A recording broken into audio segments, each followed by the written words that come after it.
Okay, so I'm honored to participate in this online conference.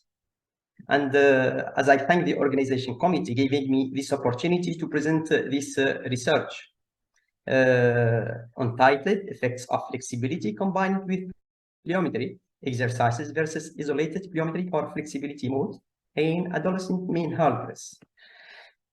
In fact, this research was published in the Journal of Sports Medicine and Physical Fitness in 2020. In this presentation, we will have an introduction, objective of the study, the different tests passed, performed, and the training program, the results, and a conclusion. So, according to the American College of Sports Medicine, according to American College Sports Medicine, combining strength and exercises with flexibility exercises are essential to maintain health and ensure safety, and is effective in sports participation. However, the strength increases the motor skill in child and adolescents, and the strength also increases in different sports the rate and force of muscle contraction, the power, the vertical jump height, the speed and acceleration. This, of course, leads to a better performance. In fact, from another side, the motor skills and the technical skills in the hurdles race increases the performance with a quick action of the clearing the hurdle, because a quick action of clearing the hurdle is recommended. This requires high strength, high flexibility, good skills. If not, of course, we will have difficulty to clear the hurdle. According to literature, we can find out that combining stretching and strength exercises in the same session are efficient with an optimal increases.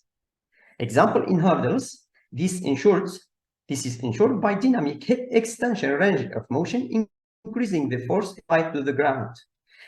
Of course, the propulsive forces increases, but in other studies differently, we find that stretching, when it's combined in training, when it's used in training, it decreases in sports skills. It decreases the sports skills. But in other researches also, we found out that there is an importance of developing a rate in young, especially in obese people.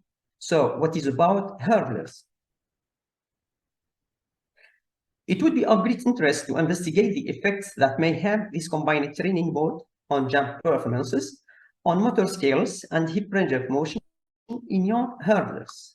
We hypothesized, therefore, in our study that 12 weeks of training, combining flexibility and plyometric with an optimal intensity and based on motor skill exercises, respecting a regular rate, could increase the strength and flexibility in adolescents. This leads, of course, to better performance.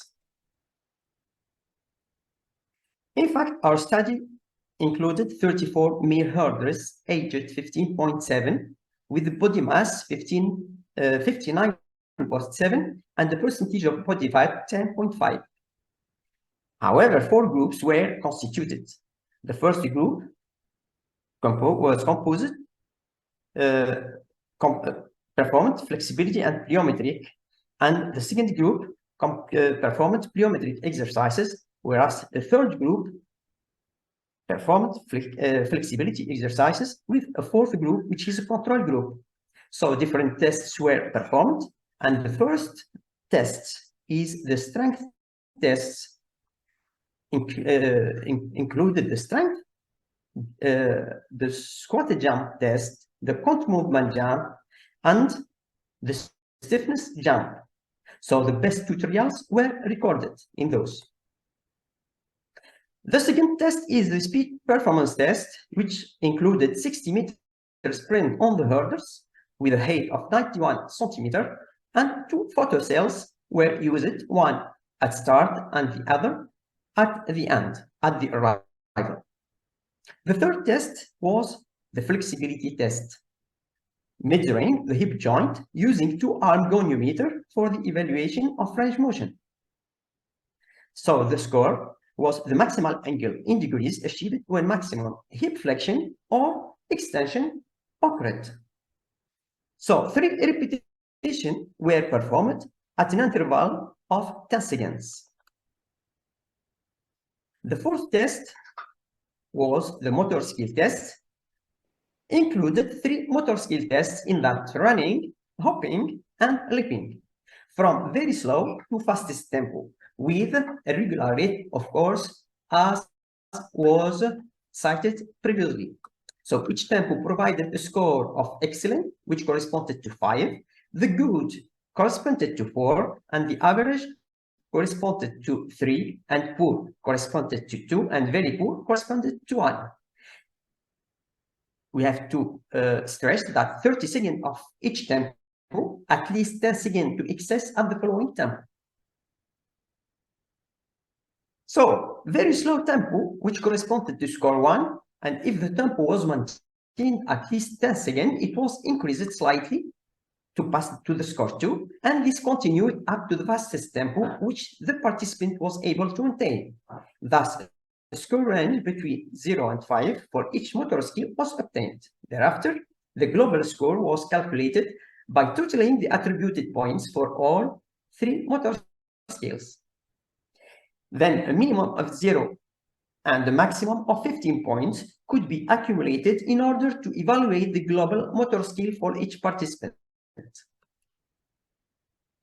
The fifth point is the training program performed in all groups. So it was performed during 12 weeks, 4 sessions a week. Each training session lasted 80 minutes, and the first group, the combined group, flexibility and plyometric, performed 15 minutes of flexibility associated with 15 minutes with plyometric and 35 minutes of hurdle training program. Whereas the plyometric group and the flexibility group performed 5 minutes of continuous running associated with 15 minutes of plyometric or flexibility. It depends on the group. Thereafter, 50 minutes of hurdle training program was performed. The third group, which is the control group, the fourth group, which is the control group, performed 5 minutes of continuous running associated with 15 minutes of coordination exercises associated with 50 minutes of hurdle training program. So our training program, as you see, was composed of different exercises which increased in difficulty and in intensity from the 4th week to the 8th week, and then the 12th week till we had the second testing in the intervention. The sixth, so after having our results computed with the 2 Manouba with the repeated measures, then the results give us that the combined group flexibility and plyometry had a higher significant increases than the other groups in 60-meter sprints on the hurdle, the contra movement jump, the stiffness jump. This was ensured due to increases in the hip muscle strength, which contributed significantly to the propulsive forces generated during running. However, the involvement in eccentric and concentric muscles, muscle contraction, had also a big interest in this phenomenon. This, of course, ensured the increases in the stride length.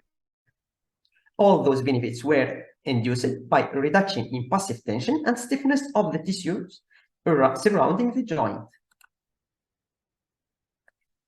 However, the flexibility and plyometric training group, the plyometric group and the flexibility group, all of them increased significantly the hip range of motion, in that right hip flexion, the left hip flexion, the right hip extension, the left hip extension in post-intervention.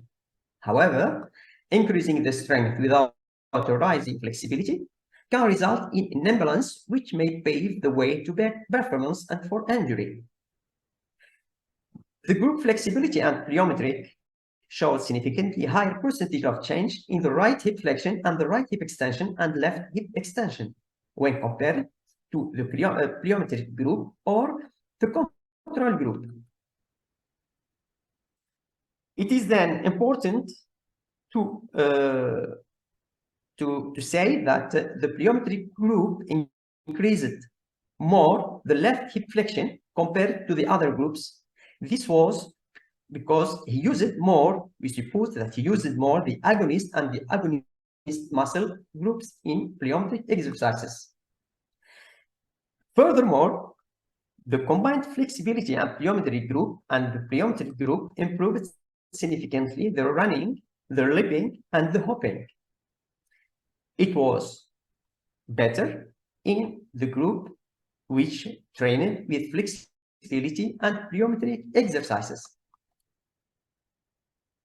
So, what can we say after those market results? Although contradictory results were found previously regarding how to use this training mode, and that teaching basic skills with rhythmic accompaniment seems to be interesting to develop motor skills, as have been seen previously in researches, then we say that in this study, combining flexibility and plyometry exercises before the main training session provided to young hurdlers improvement in flexibility of hip, improvement in physical fitness, and improvement in motor skills, which is a main thing, interesting thing in children and in athletes, of course, compared to flexibility or strength exercises on their own. But when the muscle was solicited more than usually, strength exercises also improved flexibility in the hip, as have been shown in the plyometric training group. So, endly, we say, we therefore recommend to use during training sessions with young athlete-specific muscle groups at an optimal intensity with rhythm accompaniments, which altogether could positively affect the range of motion, since elasticity plays a substantial role in enhancing the motor output in sports movement.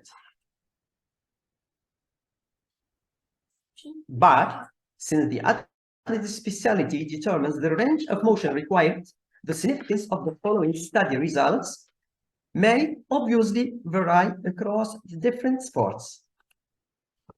Thank you for your attention and waiting for your questions.